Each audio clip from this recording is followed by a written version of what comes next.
can say yes, and when you'll say yes, it will ask you for a path, and you can give the path and the file name.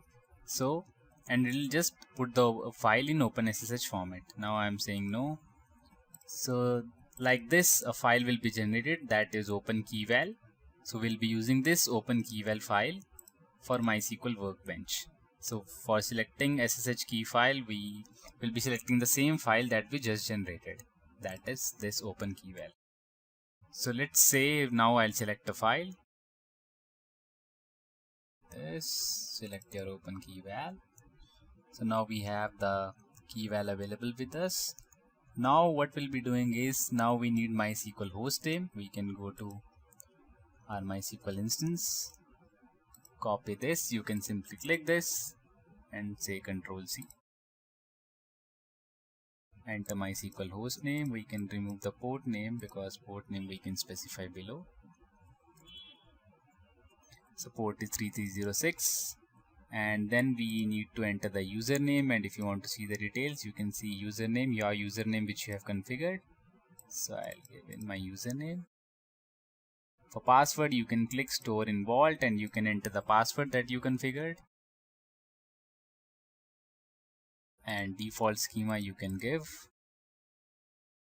So these are the details. SSH hostname is the host name of your EC2. Public DNS we have given. Username in this case is Ubuntu, and we have created a file which is in OpenSSH format in SSH key file. MySQL hostname will be the endpoint of your MySQL. Port will stay as 3306. Username will be CBA. So once this is done, you can say OK. So it says authenticity of host cannot be established. Are you sure you want to connect? Yes, say I want to.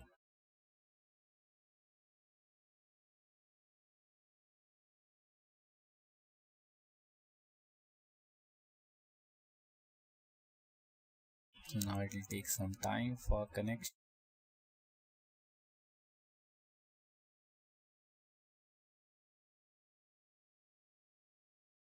So by that time you can see, so right now we are having RDS and our EC2 instance, they all are in same VPC.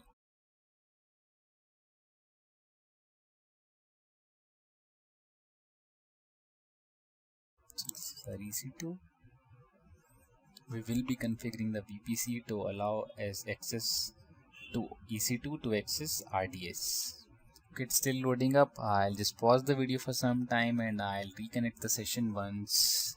Now actually it hung the last time, so I tried to create a connection again. So this time it is showing this error that cannot connect to database server. So an exception is coming, your connection attempt failed for user CBA from your SQL server host, and all the other information is given. So I can close this. So this can be resolved with this. So this is our EC2 instance which is running, and you can see in security groups the group is launch wizard 3. So coming to our VPC management console, and if you are not able to see it, you can go to services, and under services you can go to network content delivery, you can go to VPC.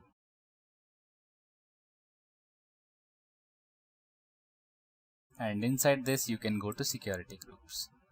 So therein we saw the security group of our EC2 instance is launch wizard 3. So launch wizard 3 is this one, and when we configured our RDS instance, we gave default as group, as security group. So you can click your RDS instance group, you can select that, you can click on inbound rules, and inside this inbound rules we will have to say edit. And if you remember, if you saw our MySQL video wherein we connected through our Eclipse, we used something like this only so that our local system could access RDS. Similarly, we will have to allow our EC2 to access RDS.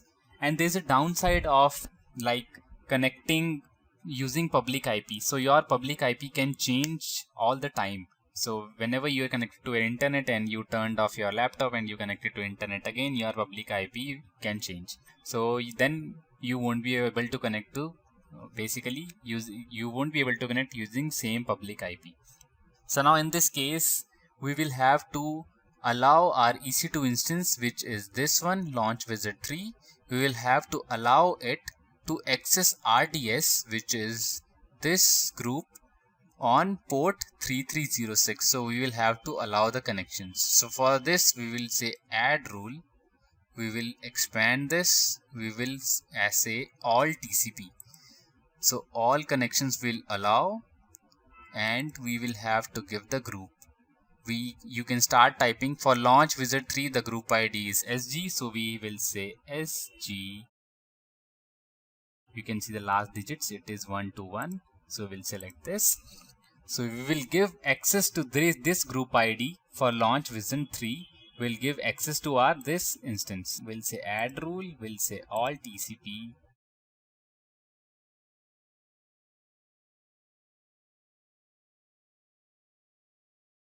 And herein we will type in the name. So after this we can simply say save.